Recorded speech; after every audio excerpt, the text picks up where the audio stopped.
Sitting here with my mom, Gloria Jean Lampiris Rudd. It is December 28th, yes, of 2022. And this is the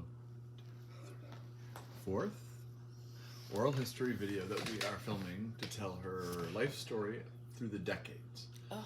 So this one we are focused on the decade of your 30s. So we're trying to do just 10 minutes of kind of talking about the big contours of what was happening then, who the main characters were, where you were, and what that part of your life was like. Okay. Go ahead. Okay, so at 30 years old, with two wonderful sons, Andy and David. Andy, who would have been, when I was 30 years old, he would have been 6, and David was 3. And then we were blessed with another little boy, Daniel, when I was 30. And that's also the year the country was 1976. It was a really wild year. I spent at least 1 month in bed with Daniel in the pregnancy. We had just built a huge, big church in a little tiny town in Michigan. And the contractor sent us, would have been just Andy and David and Bill and I, to Florida for a vacation. But I thought I was pregnant, and I was right, with Daniel.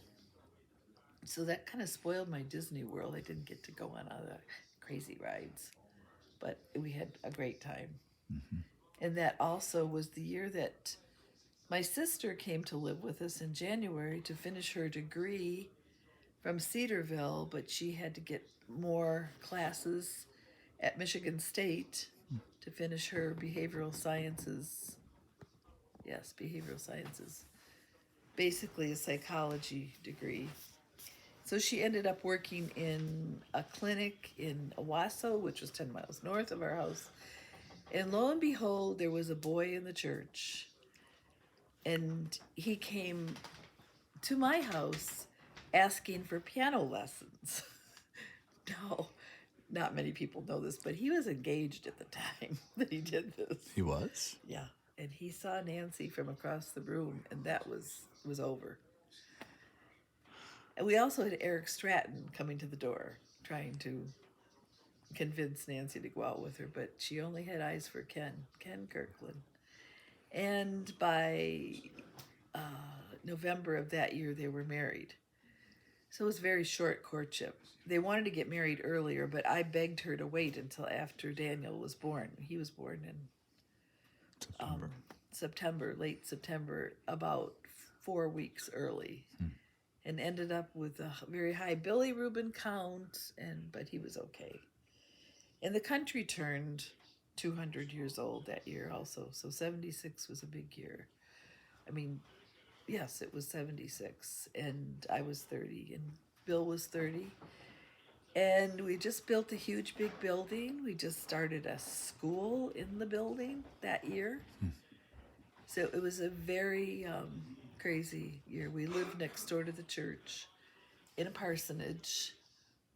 And this is still in my 30s. 2 years after that, Daniel was about 3, and we started to build our own house just down the street. I mean, the town was very little, so it was probably, it wasn't even a mile, I don't think, from our house to the church.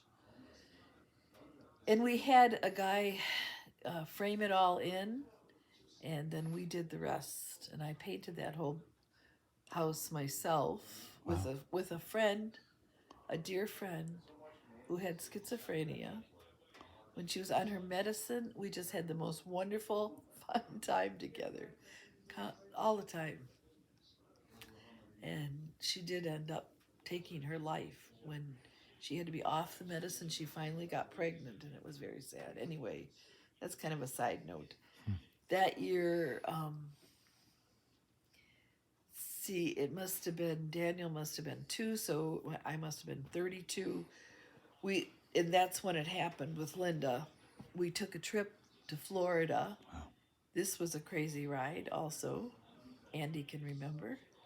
I don't know if David will remember. Daniel even has memories of it. Daniel remembers? Oh. I'm sure David does. We were in a huge motorhome. And so there was my 3 sons and myself. And then there was a family with a boy and a girl. And they'd also invited another boy, just a friend of the family. And we were all in this big motorhome, which was pulling a semi-trailer with some, they called it a funny car or something like that. It was a speed racing car. Right. And they were going to Florida. They said, "Would you like to come with us?" And my parents were in Florida.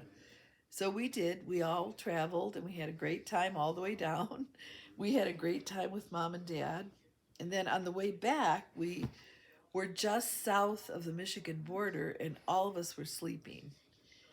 And I had nylon stockings on, or tights or something, probably tights. And all of a sudden, the mother started cursing and screaming, "Fire, fire, get out of here." So I had the 3 boys sleeping in the same, it must have been a pull-out bed or something. The 3 of us were in there. And I grabbed David and Daniel and I started kicking Andy out the door. I was carrying both David and Daniel, so they were like 2 and 5, probably. And Andy was 8.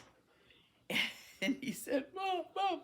It was snowing and we were on the gravel road and the woman was still screaming and it just, what out of your heart the mouth speaks, because I just kept saying, I don't know what I was saying. I was screaming to God or saying a verse or something. It was pretty crazy. Anyway, so we're holding them and Andy's saying, "I can't stand on this, Mom." So he was standing on my feet and it was freezing. And finally the guy called the police. He was able to get the motor was on fire. And he reached his hands in there. He had something covering his hands, but to get the fire out, and he did get it out. But then the motorhome would not go. And so the police came, and Andy kept saying, "Mom, I'm gonna throw."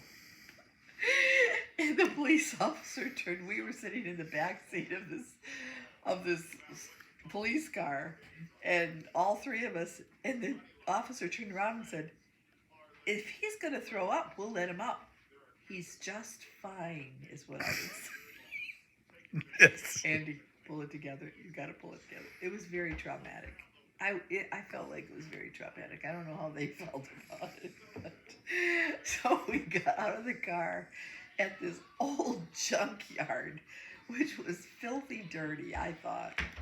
And that's where we were to spend our time until we got help.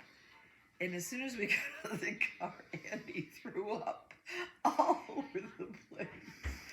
So I was very thankful he was able to control that long.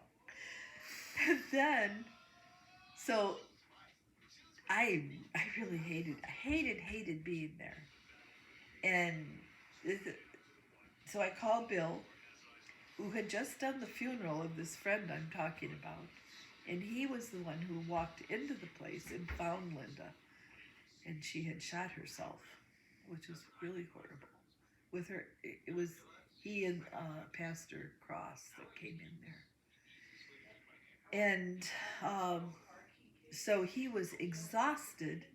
And besides that, he'd stayed up all night building nice shelves in our downstairs of our new house, of the basement, so we could have places to put things. And I called him, "Can you come and get us?" Now, how many people did I say that was? There's 4, 8, there were 9 people plus him. So 10 of us packed into our station wagon, and I insisted we take our luggage because I wasn't leaving it there. So we took the luggage. I don't know how we did that, but we drove all the way back to Perry, which would have been probably an hour and a half at least. And it was winter, and it was snowing. So that was a memorable time. That's When I was 35, I was actually 34 at the time.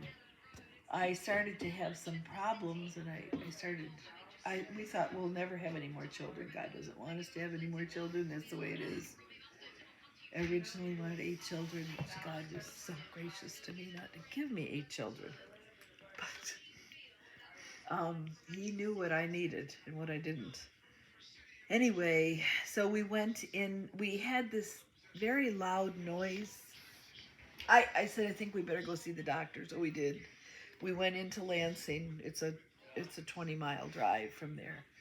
And on the way home, the car started making noise. But as we were at the doctor, and I was trying to find out if I was dying of cancer or something, he said, "Well, Mrs. Rudd, I want to tell you that you are pregnant. And here's the heartbeat." He put that Doppler on me at that very early time and said this. Go ahead, have whatever you want, Isaac.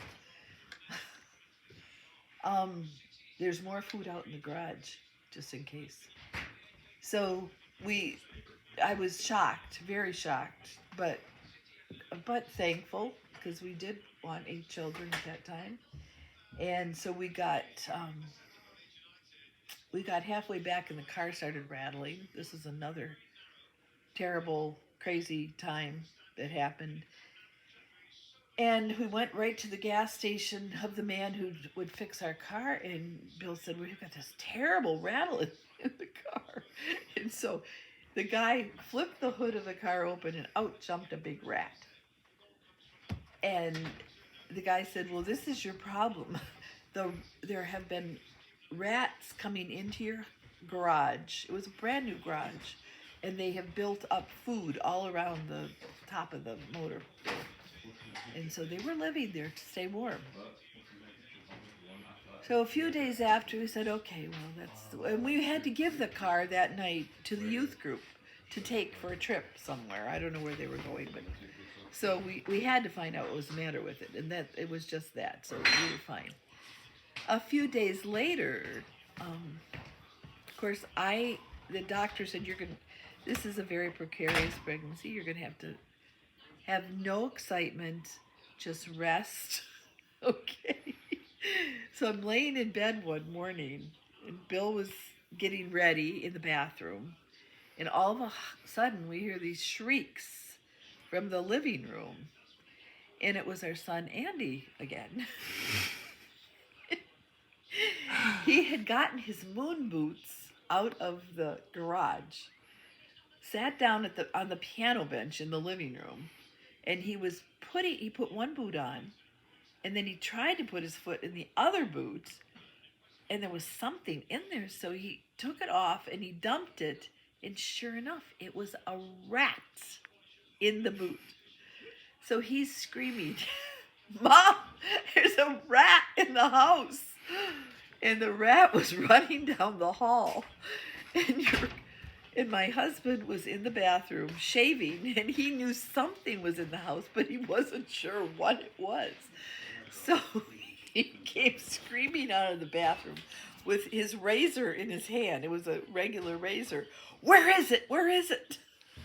Where is whatever? Where's he? Yeah, where's he? Where's he?" And so I said, "It's a rat. It's a rat." And I'm trying to remain calm and stay laying flat in the bed because I'm pregnant now with this little dear baby. So he came out and he grabbed some tennis rackets that he had, and he gave each son a racket. And we had this hole in the closet where you could go from one kid's room to the other. And they each had a racket in their hand. And I think Andy, was in the room with Bill in one of the rooms, in his own room. And he had one racket, and then the other 2 boys were supposed to catch it on the other side if it came through, because we thought it was in there. And all of a sudden, Dad or Andy said, "Dad, it's in the bifold of the door." And so Bill just took that door and slammed it either shut one way or the other. I don't know what he did. I was in there relaxing. And that was the end of the rat. So that same year, I was pregnant, and there was this church in. This was when I was 35, so it must have been it was 1981. They kept calling, "Oh, y'all, we want you to come to Huntington, West Virginia, and be the pastor there. Well, they just love you." And all of a sudden, these big men would show up in our church in Perry, sit in the back row. They kind of looked like they were the mafia. They weren't. So we kept saying, "No, we don't want to go. We don't want to go to Huntington, West Virginia. That's going to be more of everything that we didn't want to see anymore." And so we finally agreed to go there and candidate, which I did not want to go. I begged your father not to go, but we did go. And we went to candidate, and we went on the way that year. We went to Marcia and Eric Stratton's wedding, which was in Iowa. So we went all the way to Huntington, West Virginia, spent one night in my parents' conversion van, and it was hotter than it was in July. It was right near July 4th. So we stayed in that overnight. It was just terrible. Then we went to this apartment where they put us, and I looked at the sheets were just like the sheets at our house. The lamp on the thing was a lamp just like in our house. I'm saying, "God, what are you trying to tell us? Are these signs that we should be moving to this place?" And then this guy stood up in the congregation and sang this song that was in our wedding, and the words of it are, "Not what I wish to go, where I wish to go, not where I wish to be. For who am I that I should choose my way? The Lord will choose for us. So let him bid us go or stay." Now, isn't that the silliest song to sing to somebody that you're trying to get somewhere? And how did he know that was in our wedding? I don't know. But obviously, God wanted us to go to that place to learn something. So we got back in the car and drove all the way to Iowa. And me very, very pregnant. And going through these cornfields, which I'm very allergic to. Daniel had a great time. He was the ring bearer, and he would say, "I'm a ring bearer." We also stayed at somebody's house, and I said, "Daniel, eat everything on your plate. Do not make one fuss about anything. Just do it." So I look over at him, and he's eating the orange, the rind, everything. It was very funny.